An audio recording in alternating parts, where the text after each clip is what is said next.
Welcome back to the Free Outside podcast, where we dive into adventures, challenges, races. We talk to endurance athletes, business owners, basically anything I want to do, because I'm your host, Jeff Garmeyer. Today, I want to dive into something that we talk a lot about, but we don't go a mile deep and an inch wide.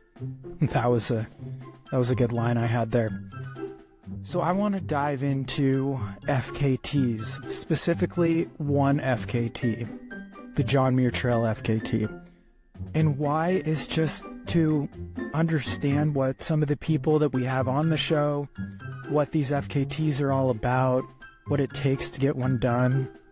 So let's just dive into this record attempt in the evolution of FKTs on the John Muir Trail, the granddaddy of them all. Here we go. The John Muir Trail, we're going to call it the JMT from now on, is one of the most iconic long-distance hiking trails in the U.S. It spans 223 miles through the Sierra Nevada mountains of California, from Yosemite to the summit of Mount Whitney. And then from Whitney, you still got to go down Whitney Portal. Mount Whitney is the highest point in the contiguous U.S.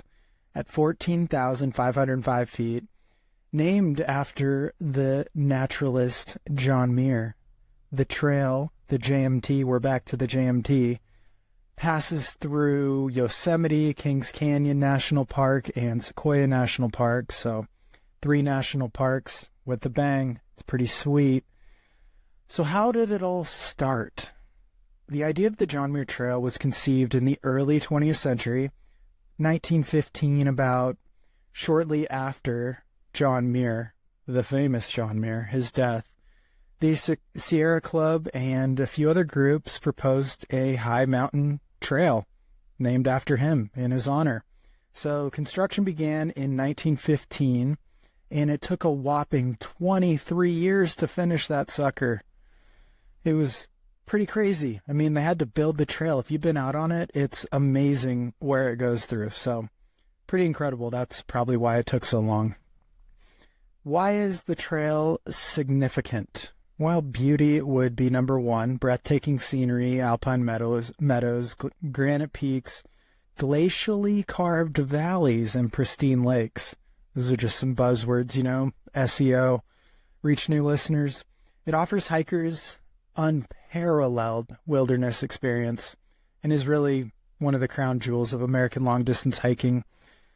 But it is at elevation, very high up, and it's remote. There's only like one small section on the actual trail, other than on top of Mount Whitney, where you have cell service, and I'm going to keep that a secret. You can guess what that is in the comments if you're watching this on YouTube. But the JMT is super challenging, but it's also worth it.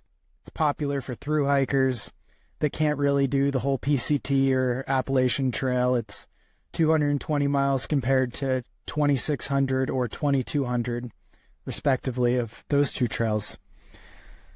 So how did FKTs start?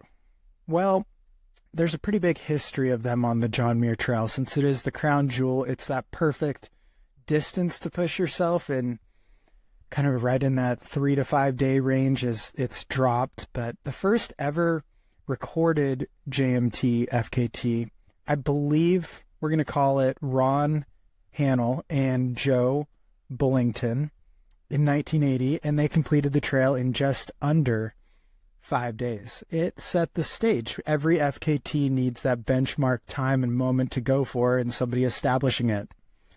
So that is a pretty big thing. And then fast forward, there were FKTs throughout history on this trail, just as it rose to prominence and, became one of those things that people would hike the Pacific Crest Trail and then they'd go out to the John Muir Trail and attack it. One of the famous ones and the fastest time overall is Francois Dehaene. He's a Solomon athlete, and he did it supported, and I believe a number of people went out from Solomon and set up aid stations. But as we go back in time, we have some notable attempts in 2007, Sue Johnston got the female-supported FKT in 3 days, 20 hours. Then 10 years later, Darcy Pecue set the FKT in 2017 in 3 days, 7 hours. On the unsupported time, Amber Monforte has it in 4 days, 5 hours. That's carrying everything you need from start to finish. Ashley Winchester did it in 2022 in 6 days, 4 hours. But here, let's dive into what I was going after. So in, 2014, Andrew Benz, who actually started the company, what is the name of that company? I can't believe I can't think of this name. Brain fart. Palante Packs. Andrew Benz hiked the PCT and then went on to set the John Muir Trail record just after that in 2014 in 3 days, 10 hours. And then as I was starting to think about doing the FKT, Aurelian Sanchez broke that record in 2018 in 3 days, 3 hours. Then I was thinking about it again, and Joey Camps went after it, didn't make it, but Joe Stringbean McConaughey got it in 2022 in 3 days, 1 hour, and a few seconds. And this had me worried, but also motivated me. So I went after it just 3 weeks later, basically, and that is where we will start our story. So now that you have a background and an evolution of the FKTs on the trail, let's dive into my journey, what it was all about. On August 29th, I went for the record. Did I get it? Well, stick around and find out. The plan was to make it under 3 days. I think this was Joe McConaughey's plan, who did it 3 weeks before and set an FKT. He'd had 3 days, 1 hour. I was going for under 3 days just because of how cool that sounded. Throughout that summer, though, I got a permit to do the JMT twice, actually. But I canceled my permit both times. It was too scary. I wasn't in the headspace. I knew I had to be 100% there and able to go after something like this, like so driven, so motivated, knowing that I could do it. And then, strangely, when Joe set the record in early August, this like flipped the switch. It was like the final push, the final motivation of like, I can do this. I know I can get my goal.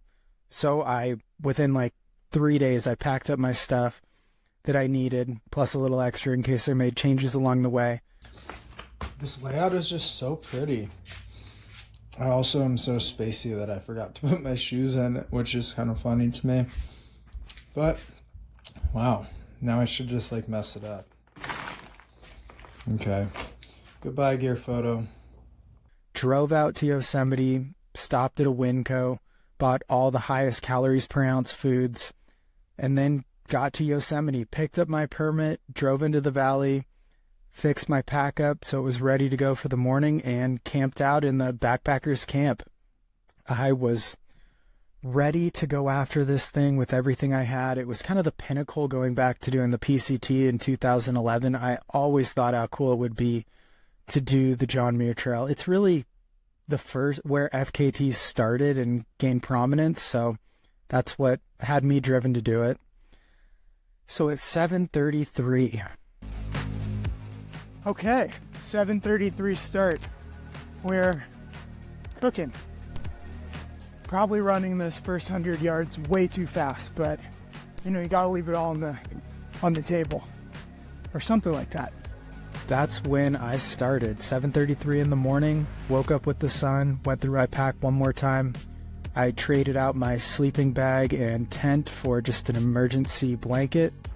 Called it good. The clock was not going to stop until I made it to Whitney Portal. The FKT actually ends at Whitney Portal versus the top of Whitney where the official trail ends, so you have to self-extract yourself, so to say. Okay, just walking up to the trailhead. Got a pretty good night's sleep. I never sleep more than 7 hours, so got about 7 hours, 15 minutes. Yeah, we're going to start this JMT FKT off. My pack is very small. Hopefully, I don't need anything that I didn't bring. consistency was going to be my strategy. I was going to basically shoot for the same amount of miles in every 24-hour period.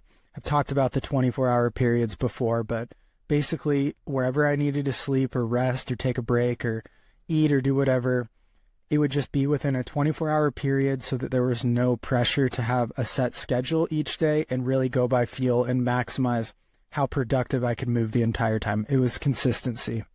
So it was really aiming for about 3 miles an hour every single day, every waking hour, and then breaks and sleep would need to be made up for by moving closer to 3.5 miles an hour through the most of it. So at 10 hours, I made it to mile 36 on Donahue Pass. Everything was feeling pretty good. Above most of the peaks, almost to Donahue Pass. Whew, this is going to be really hard. I was pretty impressed that averaged 3.6 miles an hour that far, but then I peed and the color was wrong. I'm colorblind, but it was either brown or red, and that is not good.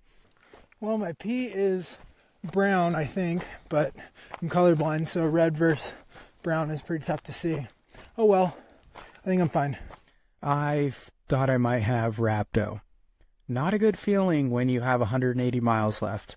So I took up my backpack and laid on my back and tried not to move at all. For 10 minutes, I set a timer. I let everything relax. My heart rate dropped down, tried to just clear everything, any anxiety, and then came up with a plan. I was just going to see if it worsened, see how things felt, but keep going for now. I knew all the routes in the Sierra. I'd been out in that area. I'd done the JMT like 4 or 5 times in totality at this point. So then I got up and kept moving. The temperature plummeted, got out my headlamp, tried to calm down and salvage my mood, but the issue wouldn't disappear. I just started chugging more water, trying to eat more, and I think it came down to some combination of that. But I was able to push through the night, didn't need any sleep, and I ended at the base of Silver Pass, so it was about 77 miles in the first 24-hour period. I'd given myself about an hour bonus of going a little bit further than I thought. All right, just hit the 24-hour mark, and I am 77.2 miles in, and have gained about 17,000 feet. So that's a lot, both of those. I think I've slept, let's just say 15 minutes. It's probably like 12 or 13, but 15's a little easier to remember. All right, it's gonna get weird from here. My bladder issues did not fix themselves. My pee was still a strange color, but they weren't worse. So I kept going, pretty consistent. I could move well. I was just a little nervous about where my body was, and I was not eating enough food. I would finish with about a third of my food left, which not good. Luckily, it was only a 3-day thing. And then on the second night, I believe, as I'm climbing Muir Pass, I just started to break down. I was moving so slowly. I think the elevation was getting to me around 11,500. I was just so tired. I feel awful. I'm like gonna throw up. My stomach's a mess. My head hurts. Oh, I don't know how this is gonna work out. So I set a 5-minute timer, closed my eyes out immediately, and then I was back up. But the rest didn't really help. Usually 5-minute dirt naps are king, and I'm feeling great afterwards. Not so much now. I knew I needed to have a strategy and a way to focus my mind. So I just jumped into this mode of, there's 5 high passes on the John Muir Trail. There's Muir Pass, there's Mather, Pinchot, Glen, and Forester. And I just thought 5 passes. Okay, I am 111, 112 miles in 33 and a half hours, something like that. I'm getting tired. My legs still feel pretty good. I'm not eating all my food, which is stupid because I have to carry it all the way either way. But, oh well. I packed 15,210 calories. That might have been too much. So I called Whitney a pass and So once I summited the Muir Pass, I just put 5 fingers out, 5 passes to go. Whitney would be the last one, and then it was all downhill. So I got to the Stone Hut, and then I was down to 4 high passes and then Whitney. And this was what kept me going. In contrast to night 1, night 2 was a battle. I struggled to stay efficient. I tried to run downhill, but exhaustion just clobbered me. It turned into just a fast hike. And finally, that golden moment when the sun rose around Palisade Lakes, that's when I knew that I had a chance. I'd made it through the night. I just had to make it through one more night. The third night is always so hard. But this is when I knew I could make it. It was a long downhill. I took a quick reset so I could just move even faster on the downhill. I just took my 5-minute evening siesta. A little soreness was setting in as I was getting up. I don't know why. Took a little nap, laid down, got up after 5 minutes, feeling pretty good, started running. Then I noticed something was not in my hands. I'd left my trekking poles where I took a nap. So I set down my pack, sprinted back up, 5 minutes or so, grabbed my trekking poles, turned around, ran right back down, got everything, and just kept going. It was maybe 10 total minutes wasted, but those minutes would be crucial. I knew I was already cutting in close, and exhaustion was setting in so hard. So I was able to make it down into the valley, across the river, and then climb up the Pinchot Pass. And everything was feeling pretty good. Pushed down Pinchot, was able to get up towards Ray Lakes, and this is when I started seeing things. That safari guide that I talked about in a previous podcast that is always watching over me, he started darting around, started ending up on logs. He has like a tan or khaki suit on, a bowler hat thing, just a white mustache. So strange. I think it's from like Jumanji, which I was terrified of as a kid. So I started seeing him everywhere, and that was a little bit shocking. I would say that I didn't want to be hallucinating this early, and especially during the day, but I was able to move okay. I through Ray Lakes, got over Glen Pass, moving down, feeling pretty good, got to Vedette Meadow. Things are clicking into place. I'm kind of right on pace, and I know that I usually have a good final push in me. But then as I climbed Forester, everything just hit. I started digging around for any food that would be emotionally uplifting. Headed up the Forester Pass. Whew, I'm tired. I was just immersed in how hard it was out there.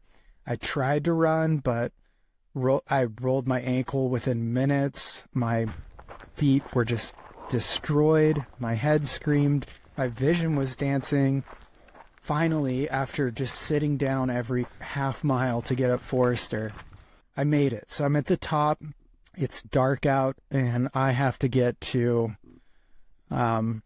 Whitney Portal by, I guess, 7:33 or 8:33 a.m. in order to break the record. I had 3 days, 1 hour. 3 days was slipping out of touch. So I screamed as loud as I could into the air, mustered some adrenaline, and started running. I ran really well down, crossed Tyndall Creek, kept going, wound around through its like a sandy granite ground. It's kind of gravelly.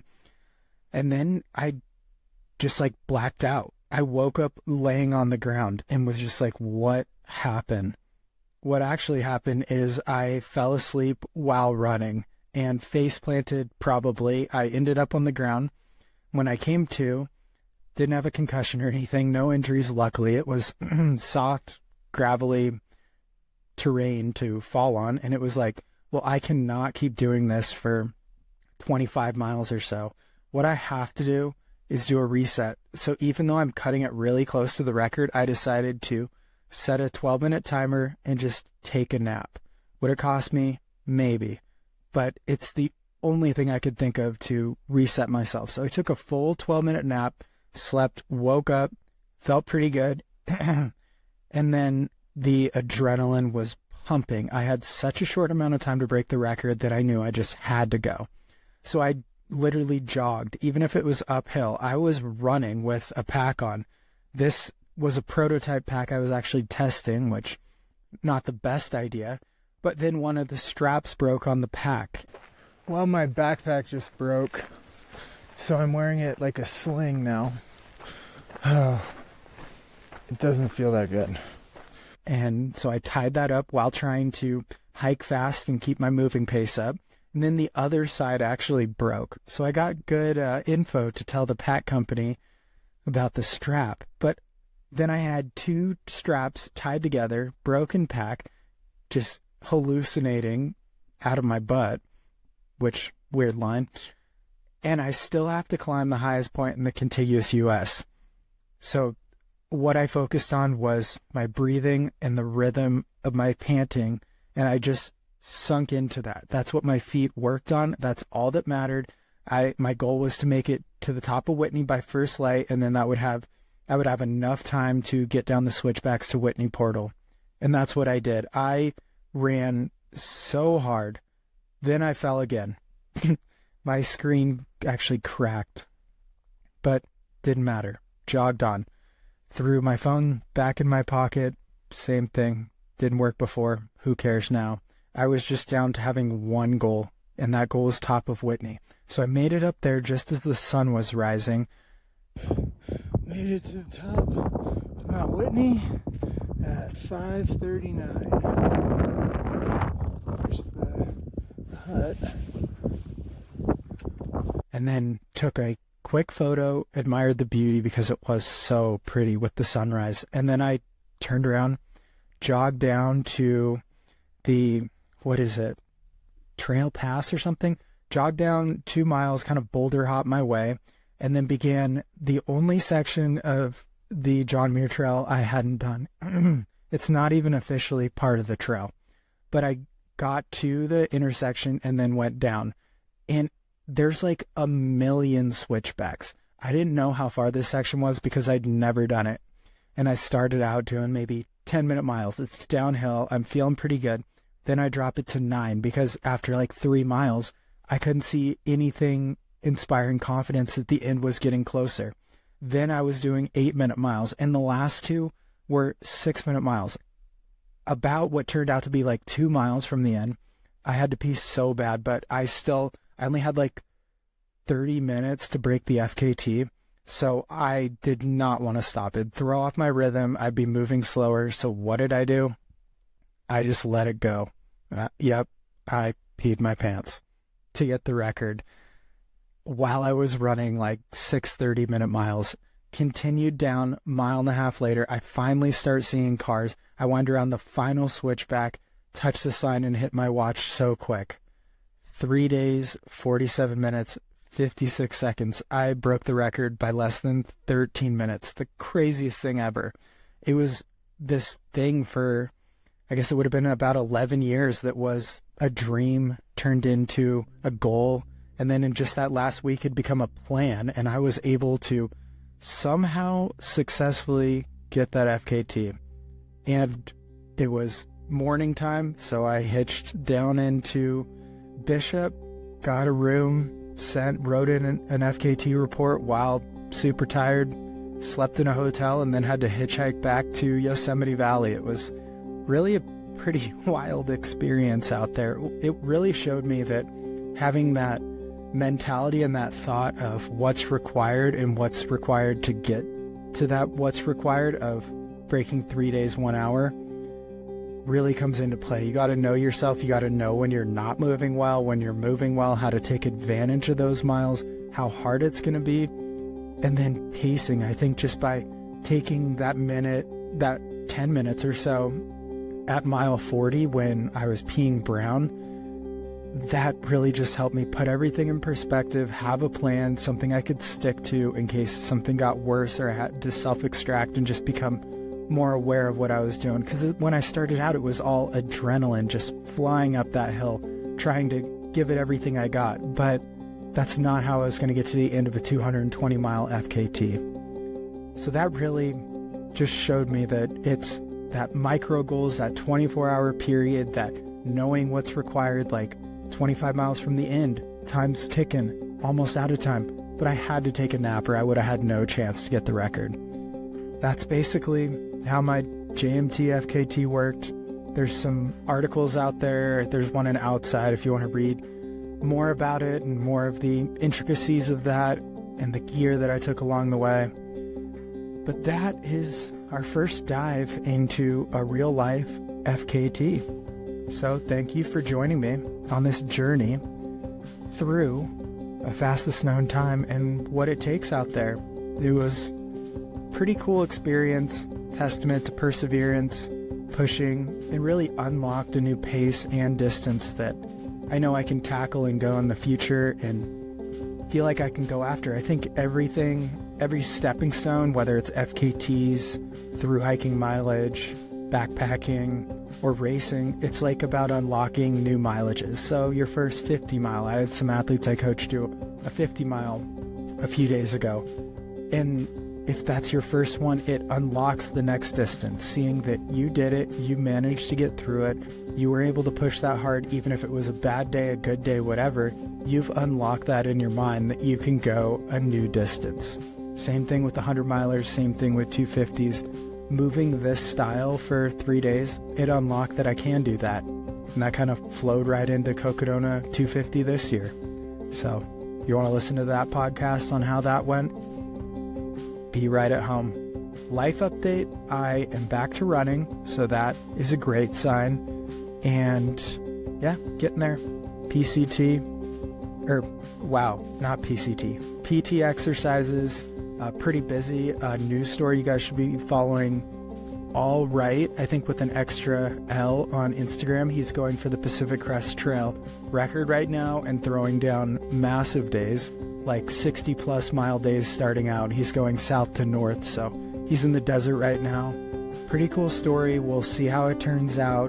The PCT is crazy because it's like 100 marathons and not a sprint. So that is it for today. Thanks again for joining. Shorter episode on the John Muir Trail record, but hopefully that gives some insights into what these FKTs take, and let me know if you want me to do more of them, because we have trails like the Colorado Trail, the Long Trail, the Arizona Trail, the Pinhoti Trail. We have more FKTs we can go through if you guys want. Just let me know. All right, everybody. Thanks again as usual. You guys are the best. And with that, I'll see you next time. Stay elite, my friends.